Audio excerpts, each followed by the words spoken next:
Hello friends, welcome back to my YouTube channel Yoddha Nursing Classes. So today's topic glomerulonephritis. देखिएगा हम MSN की बात कर रहे हैं जिसके रिगार्डिंग हमने रीनल सिस्टम स्टार्ट कर रखा है। हमने acute renal failure and chronic renal failure को ऑलरेडी डिस्कस कर लिया है। आज हम डिस्कस करने वाले हैं ग्लोमेरुलोनेफ्राइटिस। तो आपको पता होना चाहिए सबसे पहले कि ग्लोमेरुलोनेफ्राइटिस का मतलब क्या होता है। देखिएगा इसकी डेफिनेशन की अगर मैं बात करूँ तो inflammation of glomerulus is known as glomerulonephritis, यानी कि कहीं ना कहीं ग्लोमेरुलस के अंदर इन्फ्लामेशन होना ही ग्लोमेरुलोनेफ्राइटिस कहलाता है। तो देखिएगा मैं आपको बताता हूँ। देखिए ये हमारी नेफ्रॉन की स्ट्रक्चर है, कुछ इस तरह हमारी नेफ्रॉन की स्ट्रक्चर देखने को मिलती है। और जो आर्टरी आती है उसको हमने क्या नाम दिया, एफरेंट आर्टीरियोल। और जो जाती है उसको हमने क्या नाम दिया, इफरेंट आर्टीरियोल। क्या, इफरेंट आर्टीरियोल।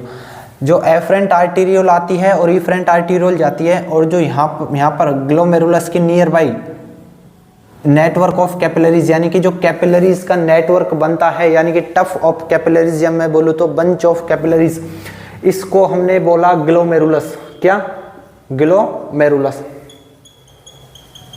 ये ग्लोमेरुलस की जो वॉल है, ग्लोमेरुलस की वॉल है, इनके अंदर इन्फ्लामेशन होना ही ग्लोमेरुलोनेफ्राइटिस कहलाता है।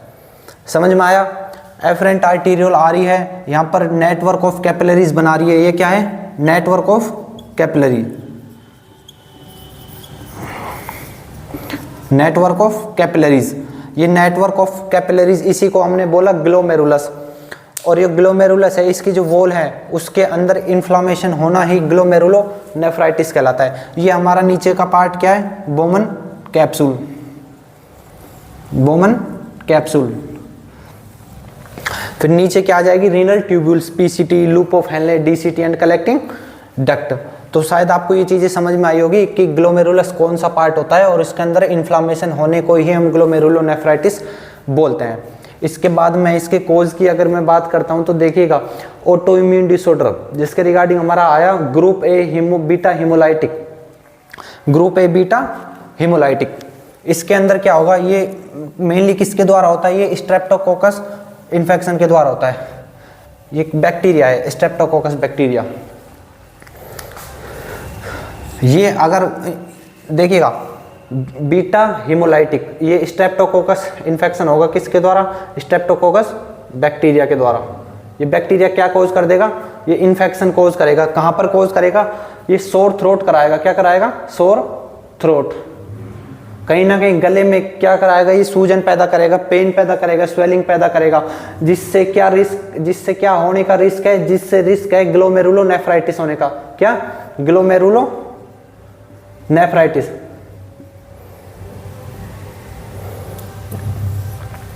अगर बीटा हिमोलाइटिक यानी कि स्ट्रेप्टोकोकस इन्फेक्शन हो रहा है किसी पेशेंट को, तो वो रिस्क पर है, किसकी रिस्क पर है, ग्लोमेरुलोनेफ्राइटिस की। उसके बाद मेरा अगला पॉइंट आता है गुड पोस्चर सिंड्रोम। क्या सर ये गुड पोस्चर सिंड्रोम भी रेस्पॉन्सिबल है ग्लोमेरुलोनेफ्राइटिस कराने के लिए? बिल्कुल, ये गुड पोस्चर सिंड्रोम भी रेस्पॉन्सिबल है। सर एक बार समझाइए, क्या गुड पोस्चर सिंड्रोम कैसे ग्लोमेरुलोनेफ्राइटिस कराता है, इसके अंदर ऐसा क्या होगा? तो देखिएगा ये हमारा क्या है, बोमन कैप्सूल। ये बोमन कैप्सूल यहाँ पर क्या प्रेजेंट होती है, यहाँ पर प्रेजेंट होती है बेसमेंट मेम्ब्रेन। क्या प्रेजेंट होती है, बेसमेंट मेम्ब्रेन। इसको मैंने क्या नाम दिया, बेसमेंट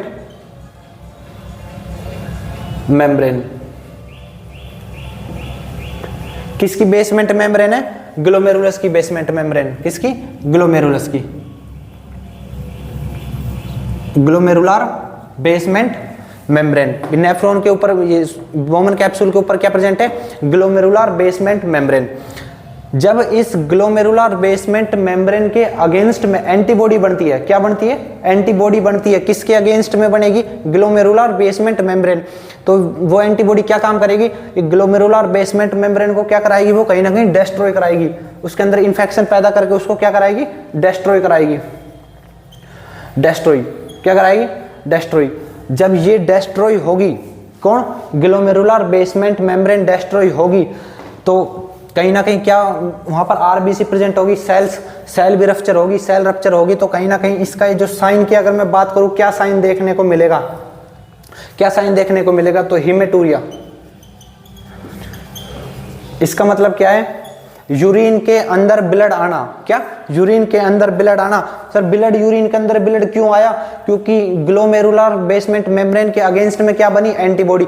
वहां पर एंटीबॉडी और एंटीजन रिएक्शन होने से क्या, ग्लोमेरुलर बेसमेंट मेम्ब्रेन क्या हुई, रप्चर हुई। रप्चर होने से वहां पर जो सेल्स प्रेजेंट होती है, ब्लड सेल्स, कहीं ना कहीं वो भी रप्चर होगी। वो रप्चर होने से क्या होगा, कहीं ना कहीं आरबीसी डिस्ट्रॉय होगी। आरबीसी फिर किसके द्वारा आएगी, यूरिन के द्वारा।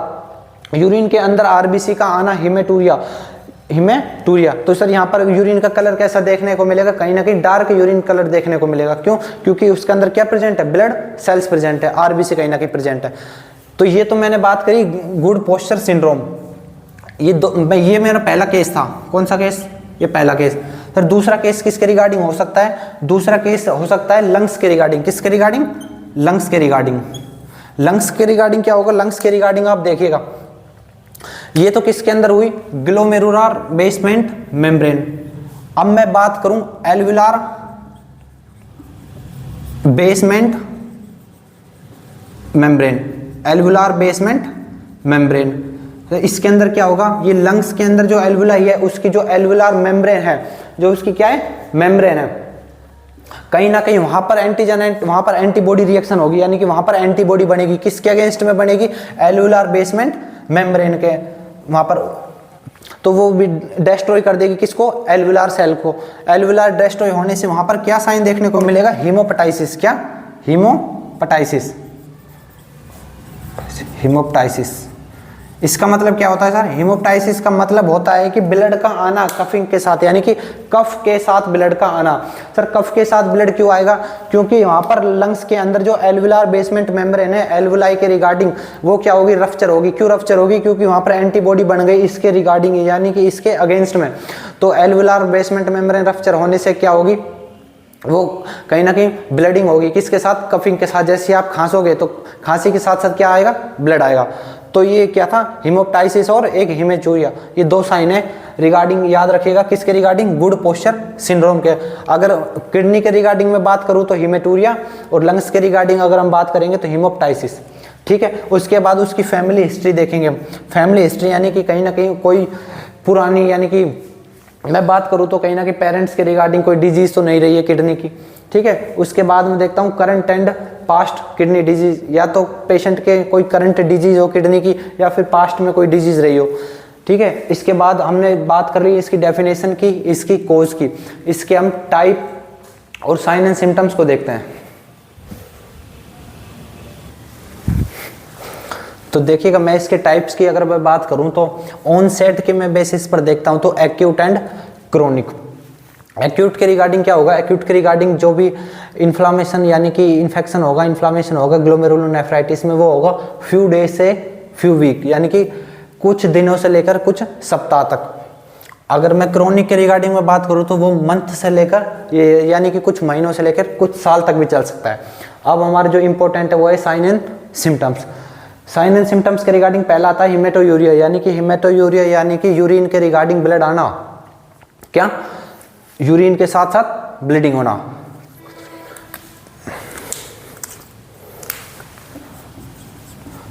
यानी मैं बोलूं तो ब्लड विद यूरिन।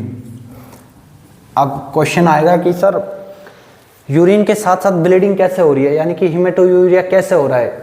हिमेटोयूरिया ऐसे हो रहा है, मैंने आपको बताया था, जो इसके अंदर क्या होती है, ग्लोमेरुलस बेसमेंट जो मेम्ब्रेन होती है वहाँ पर एंटीबॉडी बनती है, और वो एंटीबॉडी रफ्चर कर देती है ग्लोमेरुलस बेसमेंट मेम्ब्रेन को। रफ्चर होने से वहाँ पर जो ब्लड सेल्स है वो भी यूरिन के साथ साथ पास आउट होने लग जाती है। अब किसी के दिमाग, जैसे ये हमारा नेफ्रॉन है, ये क्या है हमारा नेफ्रॉन।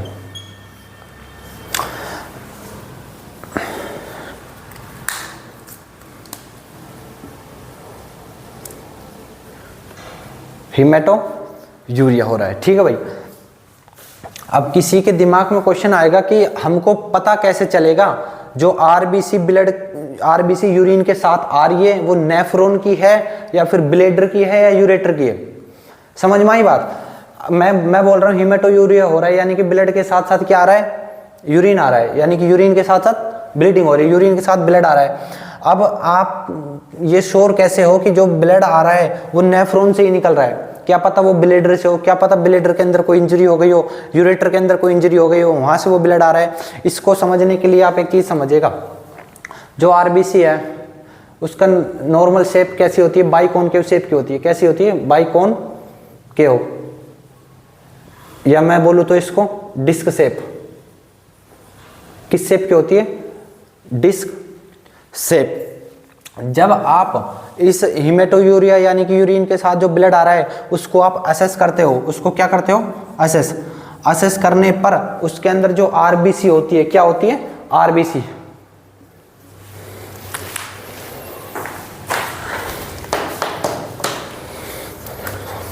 जो आरबीसी होती है किसके अंदर? हीमेटोयूरिया यानी कि यूरिन के साथ साथ जो ब्लड आ रहा है, आपने इसको असेस करा। इस असेस करने पर इस जो आरबीसी है उसका साइज एबनॉर्मल हो जाता है। कैसा हो जाता है? एबनॉर्मल। तो आप समझ लीजिएगा कि वो कहां से आ रहा है, वो ब्लीडिंग कहां से हो रही है? वो ब्लीडिंग होती है नेफ्रॉन से। अगर उसका साइज डिस्क शेप होता, बाइकॉनकेव शेप होता, तो वो ब्लीडिंग कहां की होती? वो ब्लीडिंग यूरेटर की या फिर ब्लेडर की देखने को मिल सकती थी। ठीक है, इसका साइज कैसा हो जाएगा? एबनॉर्मल। यानी कि मैं बात करूं तो डिस्कमॉर्फिक, यानी कि कोई शेप, एग्जैक्ट शेप इसकी नहीं रहेगी। और इसका कलर, यूरिन का कलर कैसा देखने को मिलेगा? यूरिन कलर यानी कि कहीं ना कहीं डार्क ब्राउन। डार्क ब्राउन क्यों देखने को मिल रहा है? क्योंकि आरबीसी ब्लड के अंदर क्या होती है? आरबीसी का कलर कहीं ना कहीं डार्क देखने को मिलता है, इसलिए हमारा यूरिन है उसका कलर भी कहीं ना कहीं डार्क कोका कलर का देखने को मिलेगा। तो ये पॉइंट क्लियर हुआ।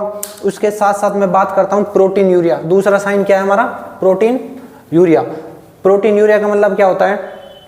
कहीं ना कहीं यूरिन के साथ साथ प्रोटीन का आना। क्या? यूरिन के साथ साथ प्रोटीन का आना। जब ब्लड, हमने आपको बताया था जब जीएफआर होती है, ग्लोमेरुलस फिल्ट्रेशन रेट होती है, यानी कि एफरेंट आर्टीरियोल जब ब्लड लेके आती है और इफरेंट आर्टीरियोल ब्लड लेके जाती है, तो सारी चीजें छन जाती है। क्या होता है? सारी चीजें छन जाती है, बट दो चीजें नहीं छनती। क्या? प्रोटीन और ब्लड सेल्स। अब यहाँ पर इन्फ्लामेशन, यानी कि इन्फ्लामेशन हो गया, यानी कि कहीं ना कहीं ग्लोमेरुलस के अंदर इन्फ्लामेशन होने से जब ब्लड सेल छन सकती है तो प्रोटीन भी छन सकती है। क्या होती है? प्रोटीन भी छन सकती है। क्यों? क्योंकि ग्लोमेरुलस बेसमेंट मेम्ब्रेन क्या हो रही है? रप्चर हो रही है एंटीबॉडी बनने के साथ। वो हमारा कौन सा साइन था? गुड पोस्चर सिंड्रोम में हमने यही देखा कि एंटीबॉडी है वो बन जाती है। किसके अगेंस्ट में बनेगी? वो ग्लोमेरुलस बेसमेंट मेम्ब्रेन के रिगार्डिंग वो उसके अगेंस्ट में वो बना लेती है। क्या बना लेती है? एंटीबॉडी। उससे बेसमेंट मेम्ब्रेन रप्चर होने से क्या होता है? जो आरबीसी होती है वो छन जाती है, तो उसके साथ साथ प्रोटीन भी छन जाएगी, प्रोटीन भी यूरिया में आ जाएगी। तो मैंने इसको भी बोल दिया protein urea. Oligo urea, oligo urea का मतलब क्या होता है? ओलिगो यूरिया का मतलब होता है जो यूरिन है उस कम होना किससे? 400 ml per day. Urine less than 400 ml per day, यानी कि 400 ml से कम होना यूरिन का, ओलिगो यूरिया। ओलिगो यूरिया क्यों हो रहा है? ओलिगो यूरिया हो क्यों रहा है? भाई देखिएगा, ये हमारा नेफ्रॉन है और ये हमारा ग्लोमेरुलस है। ये क्या है? हमारा ग्लोमेरुलस। जब ग्लोमेरुलस के अंदर इन्फ्लामेशन होता है, क्या होता है? इन्फ्लामेशन। ग्लोमेरुलस के अंदर इन्फ्लामेशन होने से, यानी कि कहीं ना कहीं ये इसकी जो मेम्ब्रेन है, इसकी जो वॉल है, वो क्या हो जाएगी? डैमेज। वो डैमेज होने से यहाँ पर किसका एग्रीगेशन हो जाएगा? यहाँ पर प्लेटलेट एग्रीगेट हो जाएगी। क्या हो जाएगी? प्लेटलेट एग्रीगेट, यानी कि कहीं ना कहीं प्लेटलेट इकट्ठी हो जाएगी। प्लेटलेट इकट्ठी हो जाने से यहाँ पर जो जीएफआर है, यानी कि जो जीएफआर है वो ऑटोमेटिक कम हो जाएगी, क्योंकि प्लेटलेट्स एग्रीगेट होने से यहाँ पर रास्ता क्या हो गया? रुक गया। रास्ता रुकने से जो जीएफआर है, ग्लोमेरुलस फिल्ट्रेशन रेट, वो कम हो जाएगी। वो कम होने से ऑटोमेटिक यूरिन आउटपुट कम हो जाएगा। यूरिन आउटपुट कम हो जाने से क्या होगा? Oligo urea. अब बॉडी के अंदर ओलिगो यूरिया हो गया। क्या हो गया? Oligo urea. तो हाइपरटेंशन कॉज होगा। क्या कॉज होगा? हाइपरटेंशन। उसके बाद हमारा पॉइंट आता है एडिमा। एडिमा भी कौन सा एडिमा होगा? Periorbital oedema. कैसा होगा? Periorbital oedema. समझ गए? Periorbital oedema. ये एडिमा क्यों हो रहा है? क्योंकि बॉडी के अंदर ओलिगोयूरिया हो गई, यूरिन आउटपुट नहीं हो रहा। यूरिन आउटपुट प्रॉपर नहीं होने से यूरिन फ्लूइड क्या हो जाता है? रिटेन हो जाता है बॉडी में। क्या हो जाता है? Fluid retain. फ्लूइड रिटेन होने से उस एरिया पर क्या हो जाती है? स्वेलिंग हो जाती है। ये मोस्टली कहां पर देखने को मिलता है? ये periorbital edema near the eye, यानी कि कहीं ना कहीं आई के सराउंडिंग ये जो एडिमा देखने को मिलता है उसको हम बोलते हैं पेरी ऑर्बिटल एडिमा। ये मोस्ट कॉमन है। क्या है? Most common. हाइपरटेंशन क्यों हो जाता है? हाइपरटेंशन इसलिए हो जाता है क्योंकि ग्लोमेरुलस फिल्ट्रेशन रेट क्या हो गई? कम हो गई। जब जीएफआर कम हो जाती है तो रास सिस्टम एक्टिवेट होता है। रास सिस्टम एक्टिवेट होता है तो क्या कॉज कराता है? वो हाइपरटेंशन कॉज कराता है। तो एक साइन हमारा क्या आ रहा? हाइपरटेंशन। इसके बाद में और इसके साइन सिम्टम्स की अगर मैं बात करूं, क्या बात करूं? और साइन सिम्टम्स की मैं बात करूं तो एक साइन सिम्टम होगा हमारा एजोटीमिया। एजोटीमिया। एजोटीमिया का मतलब क्या होता है? बॉडी के अंदर, ब्लड के अंदर क्या बढ़ना? नाइट्रोजिनस वेस्ट का बढ़ना। क्या बढ़ना? इंक्रीज होना। किसका? नाइट्रोजिनस वेस्ट का। Increase nitrogenous waste. क्यों नाइट्रोजिनस वेस्ट कैसे इंक्रीज होंगे ब्लड के अंदर? अरे भाई, जब यूरिन आउटपुट निकल ही नहीं रहा है, यानी कि 1.5 लीटर, 1 से 1.5 लीटर यूरिन निकलना चाहिए था। जब बॉडी अपनी प्रॉपर कंसेंट्रेशन यानी कि इक्विलिब्रियम में रहती है, जब यूरिन आउटपुट ही प्रॉपर नहीं जा रहा तो बॉडी के अंदर वेस्ट ऑटोमेटिक बढ़ रहे हैं। वेस्ट बढ़ने से उसको हम क्या बोला? एजोटीमिया। उसके बाद आता है एक साइन सिम्टम्स हमारा फीवर। क्या होता है? फीवर। अब फीवर कैसे आया भाई? अरे फीवर इसलिए आया क्योंकि हमने एक कोर्स पढ़ा था बीटा हेमोलाइटिक। क्या? Beta haemolytic streptococcus. वो क्या था? बैक्टीरिया था। बैक्टीरिया क्या कोज कराता है? बैक्टीरिया कोज कराता है फीवर, यानी कि कहीं ना कहीं इन्फेक्शन था। इन्फेक्शन होने से साइन सिम्टम्स में सबसे पहले आता है फीवर। क्या आता है? फीवर। उसके बाद एक साइन सिम्टम्स की अगर मैं देखूं, एन्यूरिया। एन्यूरिया यानी कि यूरिन आउटपुट का कम होना, less than 100 ml per day. जब यूरिन आउटपुट 100 ml यानी कि 100 ml से कम हो जाएगा तो उस कंडीशन को क्या बोलते हैं? एन्यूरिया। जब ये ग्लोमेरुलोनेफ्राइटिस सीवियर हो जाता है तो एन्यूरिया भी देखने को मिल सकता है। तो हमारे कौन कौन से साइन सिम्टम्स हुए देखिएगा? हीमेटूरिया यानी कि ब्लड विद यूरिन, यूरिन के साथ ब्लड का आना, हीमेटूरिया। उसके बाद आता है प्रोटीन यूरिया, प्रोटीन का आना यूरिया के साथ। ओलिगोयूरिया। ओलिगोयूरिया का मतलब होता है 400 ml से कम हो जाना किसका? यूरिन आउटपुट का। उसके बाद आता है हमारा hypertension. Oedema. Oedema periorbital oedema देखने को मिलता है। ये और ये एडिमा कौन सा होता है? ये होता है पिटिंग एडिमा। क्या होता है? Pitting oedema. एडिमा के अंदर क्या होता है? स्वेलिंग देखने को मिलेगी आपको। और एजोटीमिया। एजोटीमिया का मतलब होता है बॉडी के अंदर नाइट्रोजिनस जो वेस्ट है वो बढ़ना, एजोटीमिया। उसके बाद आता है फीवर। फीवर क्यों हो रहा है? फीवर इन्फेक्शन की वजह से हो रहा है। इन्फेक्शन कहाँ से आया? ये ग्रुप ए बीटा हेमोलाइटिक जो कोज है उसकी वजह से आया। उसके बाद आता है एन्यूरिया। एन्यूरिया का मतलब है, एन्यूरिया का मतलब है जब ग्लोमेरुलोनेफ्राइटिस सीवियर हो जाए, ज़्यादा देखने को मिलता है जब एन्यूरिया देखने को मिलेगा। इसके अंदर क्या होगा? जो यूरिन आउटपुट है वो 100 ml से भी क्या हो जाएगा? कम हो जाएगा। इसके बाद हमने कोज देख लिए, साइन सिम्टम्स। इसके बाद हम इसके मैनेजमेंट को देखते हैं। तो मैं इसकी पैथोफिजियोलॉजी और देखता हूं। तो पैथोफिजियोलॉजी के रिगार्डिंग क्या है देखिएगा?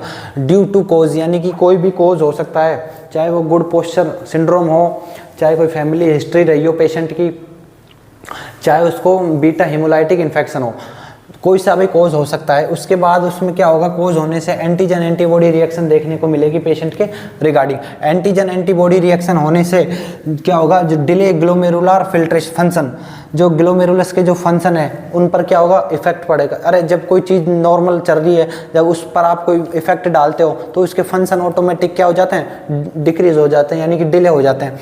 तो वही होगा जब एंटीजन एंटीबॉडी रिएक्शन होगी ग्लोमेरुलस के ऊपर, तो वहाँ पर उसके जो ग्लोमेरुलस के फंक्शन है वो क्या हो जाएंगे? डिले हो जाएंगे, यानी कि धीरे धीरे काम करेंगे।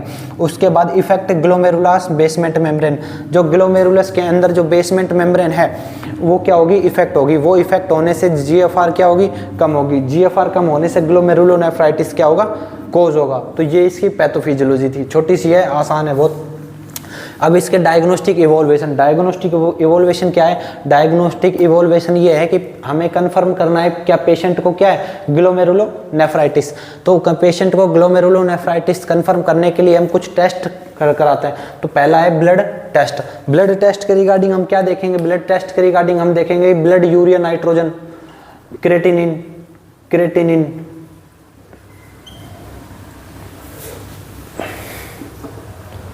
ये सी है भैया ना, क्रेटिनिन का लेवल देखेंगे, यानी कि सीरम क्रेटिनिन की मैं बात कर रहा हूं। उसके बाद ब्लड यूरिया नाइट्रोजन, क्या है? ब्लड यूरिया नाइट्रोजन, इनका लेवल देखेंगे। अगर इनका लेवल नॉर्मल लेवल से ज्यादा है तो पेशेंट को क्या है, ग्लोमेरुलोनेफ्राइटिस है। और यूरिन टेस्ट कराएंगे, यूरिन टेस्ट के रिगार्डिंग क्या देखेंगे? कहीं ना कहीं आरबीसी को असेस करेंगे। क्या करेंगे? आरबीसी को असेस करेंगे। मैं सीधा बोल दूं तो हीमेटूरिया देखेंगे। क्या देखेंगे? हीमेटोयूरिया, यानी कि कहीं ना कहीं पेशेंट को यूरिया के रिगार्डिंग ब्लीडिंग तो नहीं हो रही है, यानी कि ब्लड यूरिन के साथ ब्लड तो नहीं आ रहा है। उसके बाद हम कराते हैं ईएसओ टेस्ट। ईएसओ टेस्ट क्या है? Anti streptolysin test. इसके रिगार्डिंग हम क्या असेस करते हैं? इसके रिगार्डिंग हम असेस करते हैं कि पेशेंट को क्या तो नहीं है, स्ट्रेप्टोकोकस इन्फेक्शन तो नहीं है। कौन सा? Streptococcus infection. हम स्ट्रेप्टोकोकस इन्फेक्शन को असेस करने के लिए पेशेंट को कौन सा टेस्ट कराते हैं? एएसओ। ठीक है, ये इसके डायग्नोस्टिक इवोल्वेशन थे। पैथोफिजियोलॉजी देख ली हमने, इसके कोज देख लिए, इसका साइन सिम्टम्स देख लिए, डेफिनेशन देख ली। अब हमें कंफर्म हो गया कि पेशेंट को क्या है, ग्लोमेरुलोनेफ्राइटिस है। तो अब हमको क्या करना चाहिए कि पेशेंट को ग्लोमेरुलोनेफ्राइटिस को मैनेज करें, यानी कि तो हम मैनेजमेंट की अगर बात करें तो मैनेजमेंट देखिएगा आप। तो आप मैनेजमेंट को देखिएगा। तो हम पहले बात करते हैं मेडिकल मैनेजमेंट की, इसके बाद हम बात करेंगे डाइटरी मैनेजमेंट की, इसके बाद हम देखेंगे नर्सिंग मैनेजमेंट। तो मेडिकल मैनेजमेंट का मतलब समझिएगा कि मेडिकल मैनेजमेंट में क्या होता है। मेडिकल मैनेजमेंट में डॉक्टर क्या करता है? मेडिसिन प्रेस्क्राइब करता है। क्या करता है? मेडिसिन, यानी कि मैं सीधा बात करूं तो मेडिकल मैनेजमेंट के अंदर क्या आती है? ड्रग्स आती हैं। क्या आती है? ड्रग्स आती हैं। सर कौन सी ड्रग्स आएगी? अरे ड्रग्स वही आएगी जो बीमारी है। अब जैसे उसको पेशेंट को हमने उसका देखा क्या, बैक्टीरियल की वजह से उसको देखने को मिले, यानी कि स्ट्रेप्टोकोकस की वजह से देखने को मिला, यानी कि हम पेशेंट को क्या चलाएंगे? एंटीबायोटिक्स। एंटीबायोटिक क्या काम करती है? अगेंस्ट बैक्टीरिया के अगेंस्ट में दी जाने वाली ड्रग्स कौन सी है? एंटीबायोटिक। कौन सी हो सकती है? जैसे लीवोफ्लॉक्सासिन होगी, सिप्रोफ्लॉक्सासिन होगी, ये सब क्या है? एंटीबायोटिक ड्रग्स जो बैक्टीरिया के अगेंस्ट में काम करेगी। अगर ग्लोमेरुलोनेफ्राइटिस, सुनिएगा, ग्लोमेरुलोनेफ्राइटिस अगर बैक्टीरिया की वजह से हुआ है तो पेशेंट को ड्रग्स चलेगी एंटीबायोटिक्स। क्या चलेगी? एंटीबायोटिक्स, यानी कि बैक्टीरिया की जो अगेंस्ट में काम करे, जैसे लीवोफ्लॉक्सासिन होगी, सिप्रोफ्लॉक्सासिन होगी। उसके बाद एंटी हाइपरटेंसिव ड्रग। हमने साइन सिम्टम्स में देखा पेशेंट को क्या हो रहा था? हाइपरटेंशन हो रहा था, तो उसको कम करने के लिए हम देंगे प्रोप्रेनोलोल, एटिनोलोल, टिमोलोल। ये सारी क्या है? एंटी हाइपरटेंसिव ड्रग है, जो क्या करती है? बीपी को क्या करती है? कम करती है। बीपी को कम करने वाली ड्रग्स कौन सी? Hypertensive drug. Propranolol, atenolol, timolol, ये सारी हाइपरटेंसिव ड्रग्स हैं। उसके बाद डायूरेटिक्स। सर डायूरेटिक्स क्यों दे रहे हैं? अरे डायूरेटिक्स इसलिए दे रहे हैं क्योंकि हमको पेशेंट के रिगार्डिंग क्या देखने को मिला? एडिमा। तो प्रिवेंट करेंगे किसको?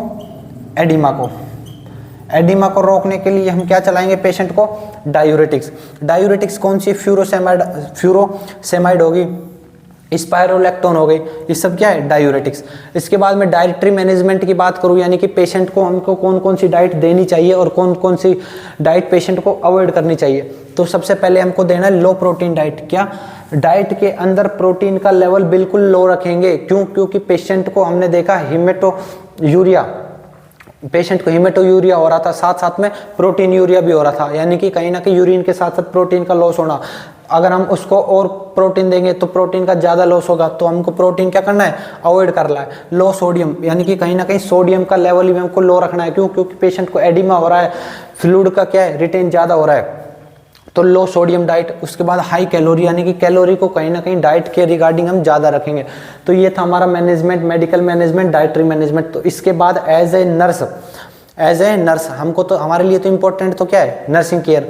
तो एज ए नर्स जो हम मैनेज करेंगे पेशेंट को, यानी कि जो मैनेजमेंट देंगे, तो उसके रिगार्डिंग क्या क्या रोल आएंगे, तो वो देखिएगा आप नर्सिंग केयर।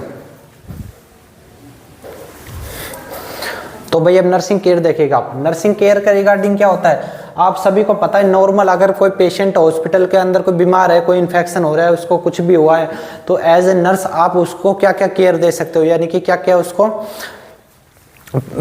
मैनेजमेंट दे सकते हो। तो देखिएगा मैंने लिखा है मॉनिटर वाइटल साइन।